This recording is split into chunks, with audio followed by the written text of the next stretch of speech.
A reading from the book of Job.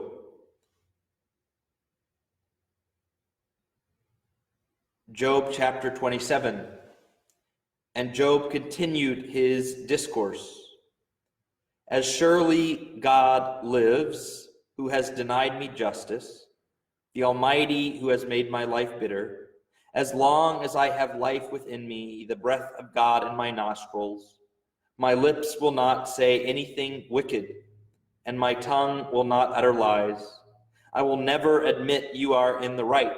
Till I die, I will not deny my integrity. I will maintain my innocence and never let go of it. My conscience will not reproach me as long as I live. May my enemy be like the wicked, my adversary like the unjust.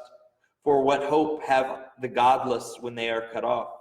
When God takes away their life, does God listen to their cry?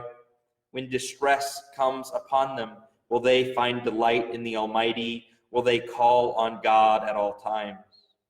I will teach you about the power of God. The ways of the Almighty I will not conceal. You have all seen this yourselves. Why then this meaningless talk? Here is the fate God allots to the wicked, the heritage a ruthless man receives from the Almighty.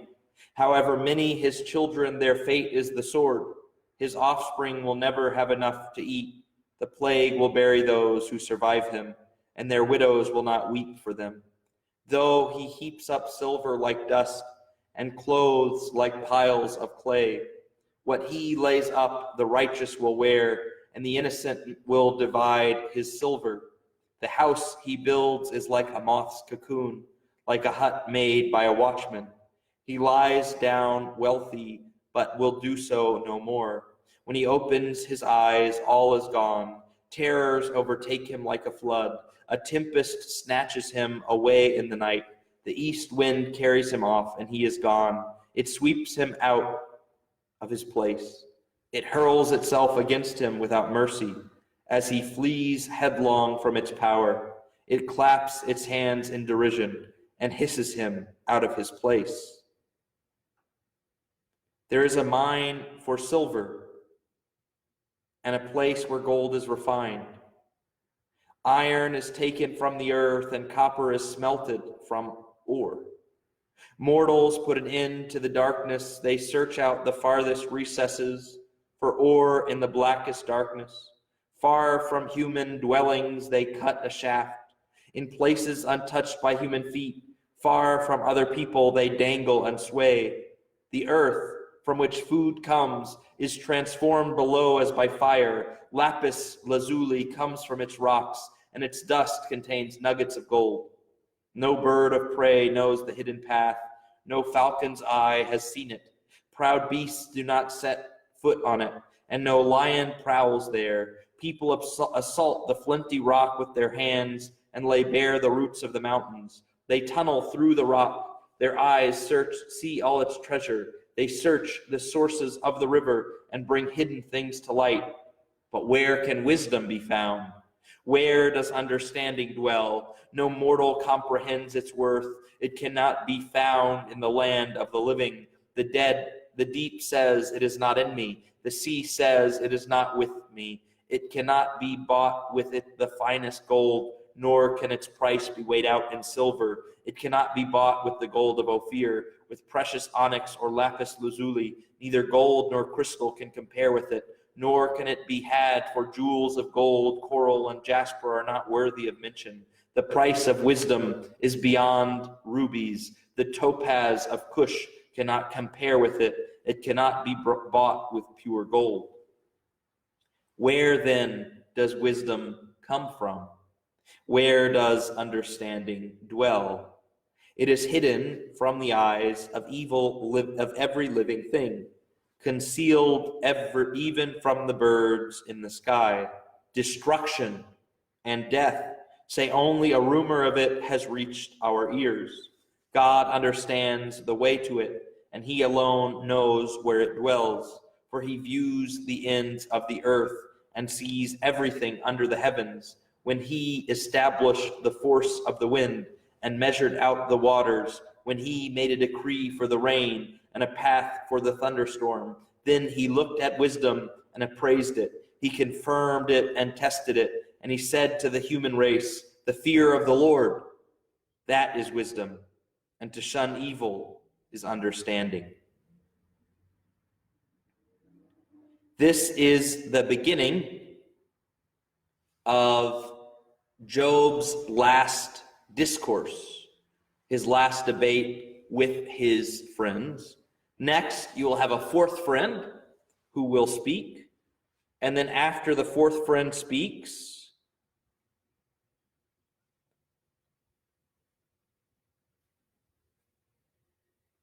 God speaks. And so here we have the second to last speech before God. And Job first says, I am innocent. And then he says, wicked men are punished, and wicked men who are wealthy and enjoying life, it will all be taken from them in a moment. And so there's this strange position. He's saying, I'm innocent, and it is the wicked who are punished. And so there's this confusion. Well, it looks like you're the one that's punished. He says, yes, I know that I'm the one that's being punished now, but I'm punished although I'm innocent. The wicked are punished and will be blotted out because they are wicked.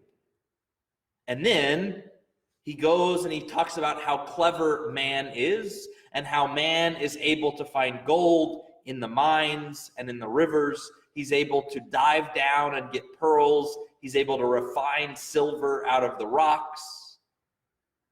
But that man does not know from where wisdom comes. And that wisdom is more valuable than gold or silver. And then what does he say? The beginning of wisdom, the sum of wisdom, is the fear of the Lord and following God's path. And so what Job is doing is he's saying, look, this is what I know. The wicked are punished. This is what I know. I'm innocent even though I've been punished. This is what I know. Wisdom is beyond us. This is what I know. Wisdom comes from the fear of the Lord and following in righteousness.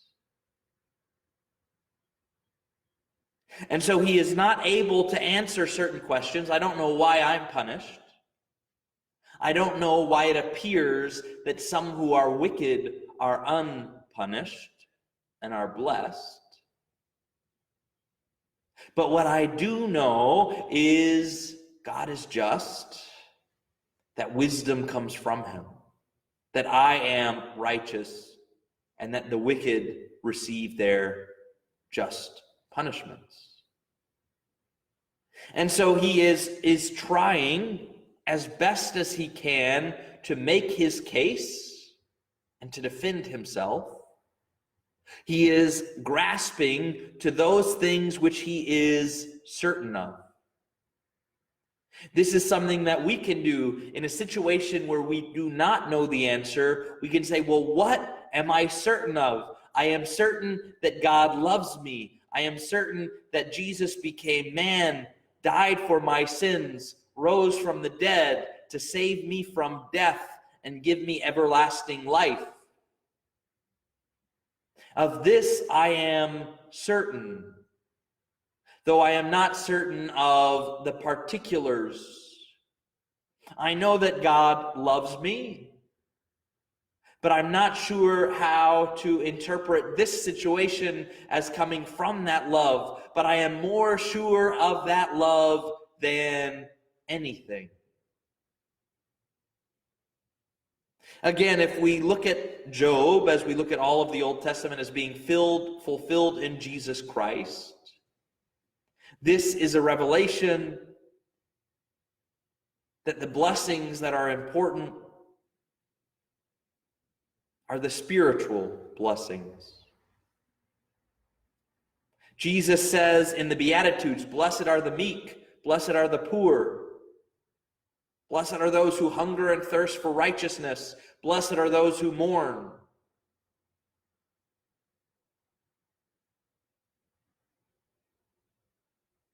And so we see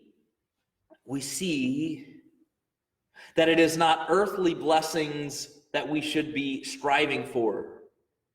It is not prosperity. It is not money in abundance. Jesus says to the man whose barn is full, "You fool, this very night you will face judgment." And we see Paul, "I have learned to live with abundance. I have learned to live with lack, because nothing can separate me from the love of Christ." Paul knew what he was certain of. He knew that Christ loved him not as an idea, but as a reality. And so there are some of us who are merely certain that God loves us because we have read about it. We are merely certain that God loves us because we are told to believe it.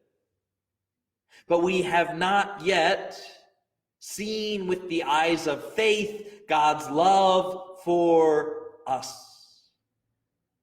We have seen the crucifix. We have seen the Eucharist. And yet neither of these things have penetrated into the depths of our souls so that we can say, "Of this I am confident that God loves me."